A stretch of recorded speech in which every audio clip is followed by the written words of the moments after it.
துணை மருத்துவ கற்கைக்காக 85 பட்டதாரிகளை இணைத்துக் கொள்வதற்கான நியமன கடிதம் வழங்கும் நடவடிக்கை அமைச்சர் வைத்தியர் நலிந்த ஜாயதீச தலைமையில் இடம்பெற்றது. கதிரியக்கவியலாளர்கள் பதவிக்கு 74 பேரும், ஒளியியல் தொழில்நுட்பவியலாளர்கள் பதவிக்கு 11 பேரும் இவ்வாறு இணைத்துக் கொள்ளப்பட உள்ளனர்.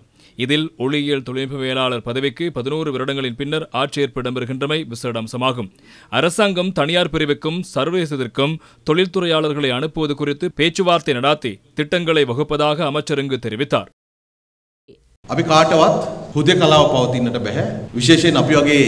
எவருக்கும் தனித்திருக்க முடியாது. இத்துறையில் சகல பிரிவுகளிலும் இச்சேவையை மக்களுக்கு வழங்குவது கட்டாயமாகும். எவருக்கும் மேல் கீழ் என்று இல்லை. எவரது சேவையும் முக்கியத்துவத்தில் குறைவடைவதில்லை. ஒருவரது சேவை கிடைக்கப்பெறாவிட்டாலும் குறைபாடுகள் ஏற்பட்டாலும் அது எமது கட்டமைப்பை பாதிக்கும். அதனால் எமது ஒட்டுமொத்த சுகாதார சேவையாளர்களுக்கும் தேவையான புதிய அறிவு தொழில்நுட்ப பயிற்சிகளை வழங்க திட்டமிட்டுள்ளோம். சுகாதார மற்றும் ஊடகத்துறை அமைச்சு என்ற வகையில் உலகின் ஏனைய அமைப்புகள் சர்வதேச ஸ்தாபனங்களோடு இணைந்து உங்களுக்கு புதிய தொழில்நுட்பங்களை அறிவாற்றலை மேம்படுத்திக் கொள்வதற்கான சந்தர்ப்பத்தை வழங்க தயார். நீங்கள் தெரிவு செய்துள்ள ஒளியியல் தொழில்நுட்பவியலாளர்கள் மற்றும் கதிரியக்கவியல் தொழில்நுட்பத்துறை கடந்த 10-12 வருடங்களில் சுகாதார அமைச்சுக்கு மேம்பட்ட கருவிகளை கொள்வனவு செய்ய முடிந்துள்ளது. அவையும் போதுமானவை அல்ல. நாம் முன்னோக்கி செல்ல வேண்டும். இம்முறை வரவு செலவு திட்டத்தில் அதற்கும் பணம் ஒதுக்கப்பட்டுள்ளது. கருவிகள் மாத்திரம் முக்கியமானதல்ல. சுகாதாரத்துறையில் முக்கியமானதுதான் மனிதவளம். 11 வருடங்களின் பின்னர் ஒளியியல் தொழில்நுட்பவியலாளர்களை எமது சுகாதாரத்துறைக்கு இணைத்துக் கொள்ள கிடைத்தமையிட்டு நான் மகிழ்ச்சி அடைகின்றேன். கல்வி, சந்தை, சுகாதாரம் இத்துறைகளுக்கிடையில் காணப்படும் தொடர்புகள் சிறந்தது அல்ல. அவ்வாறான நிலையில்